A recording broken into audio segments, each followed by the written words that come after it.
Have you ever wondered how you might react if a doctor looked at you and said he thought you were going to die or you're not going to make it? Well, we're going to talk about that for a minute or so today.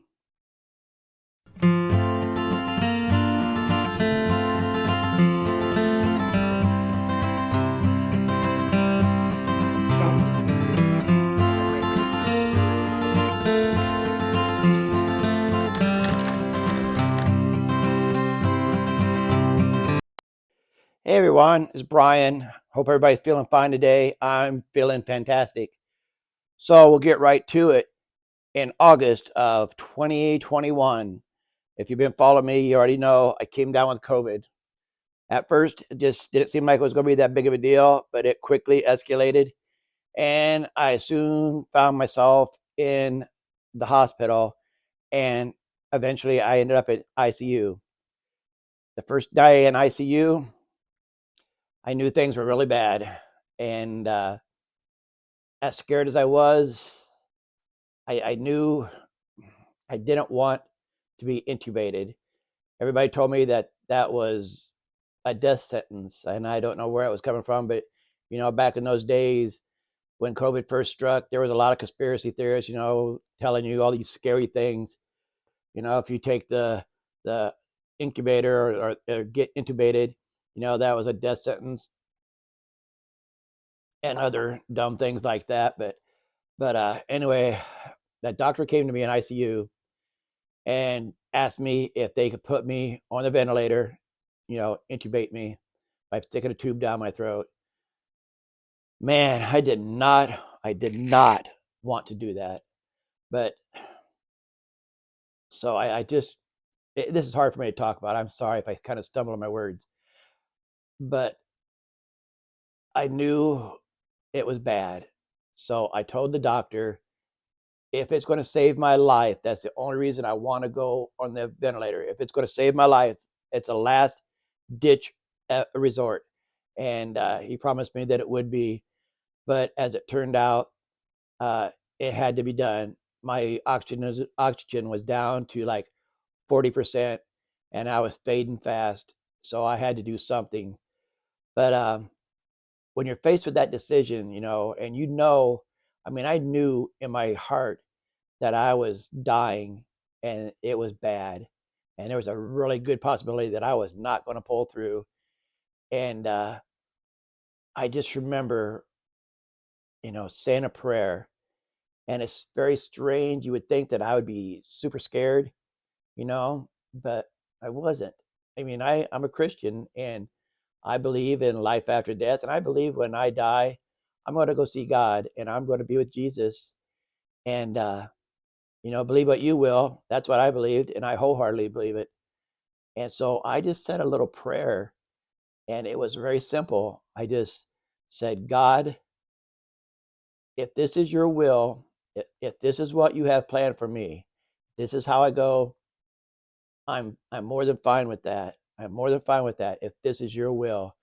But Lord, if it be your will that I not die, I have things to do, Father. If this be your will, I would appreciate it so much if you could see your way to let me come through this and be with me through this. But if you don't, if it's not your will for me to survive this, then I'm okay with that, Lord.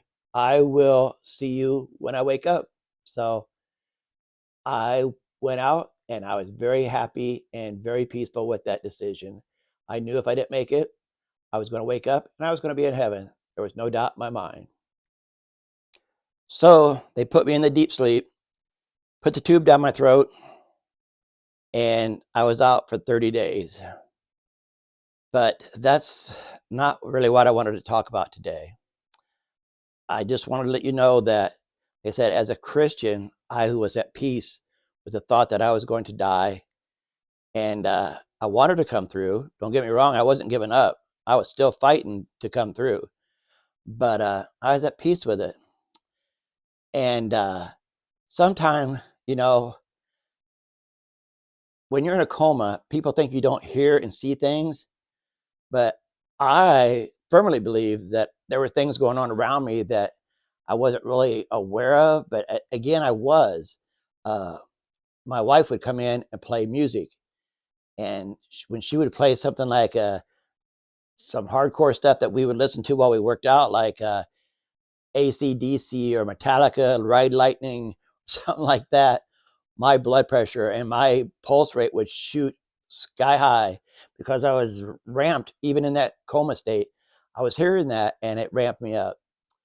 But one of the most amazing things happened. And when you're that close to dying, and it happened to me, and I'm sure you've heard other stories about, near death experiences. I saw an amazing bright light, and I saw angels, and I was in heaven, everything. Well, that isn't quite what happened to me. Um, I remember looking at the end of my bed. Somehow, I was in a bed, and this was probably more of a dream than anything. Uh, but it was a weird dream. You know how when you dream, you see yourself like you're watching yourself on TV? Well, this dream was me looking through my eyes and seeing, you know, myself. I was looking through my eyes and I wasn't seeing myself. It was me looking through my eyes and seeing things. And I was at in my bed and I was looking at the bottom of my bed and I could see my feet.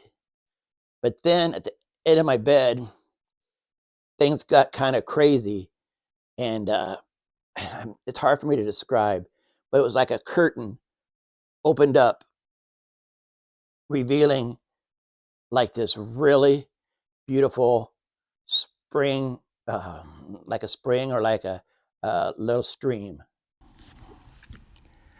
So as I stepped out into this stream, it was amazing. I could actually feel the warmth of the sun on my face, and I could hear the rocks crunching under my feet, and the wind, and I could see the trees moving, and I could hear birds and animals rustling in the distance. It was just amazing, and I'm like, how can this? You're thinking, how is this possible? In my mind, I'm thinking, I'm lying here in a bed. I know I am, but yet I'm not. Here I am walking along this creek, and I could smell the smells, and I could feel the wind and the sun. I'm like, oh, how is this even possible? Am I going completely crazy or what? It was just, I couldn't explain it. But here I was, and it was wonderful. So I just kept walking, and eventually it opened up into this wonderful, beautiful scenery with the sun shining. And I looked off into the distance and I could see the figure of a man, but I couldn't see his face. And I walked up to this person and I put my arms around their neck and I put my face into their neck. And oh my God, I did not want to let go. It felt so wonderful and so peaceful.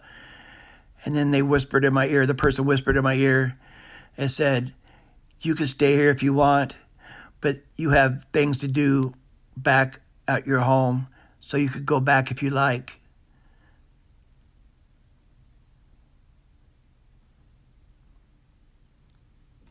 And then I was back in my bed and I was out. And honestly, I didn't recall this until after I came out of the coma. And when I started to get my senses back, and then I recalled this, and it was just as clear as when it happened. It was very strange. But I truly believe that, I don't think I was in heaven, but uh, I'm pretty sure that that was Jesus or some messenger from heaven telling me, dude, you could stay if you like. This is a beautiful place, but you have things to do. So, and as it turned out, I pulled through. It was a long struggle, 6 months, still working on it. But here I am. And, you know, I'm a better person for it, really. And I feel like my spiritual, my faith in God and my faith in Jesus has been strengthened. And I feel like I do have a purpose. Who knows what it is? I'm still trying to figure that out. But I will know. He'll let it be known to me. And as bad as the hospital stay and everything was, I wouldn't trade that experience for any amount of money in the world. That was amazing. And I will always remember it. And I'm really glad that I could share that with you today. So if you like this video, like it and subscribe, please. Share it, with people that, maybe need some hope today. And I would appreciate it if you would do that. And till the next video, we'll see you. Have a good day. Remember, God does love us.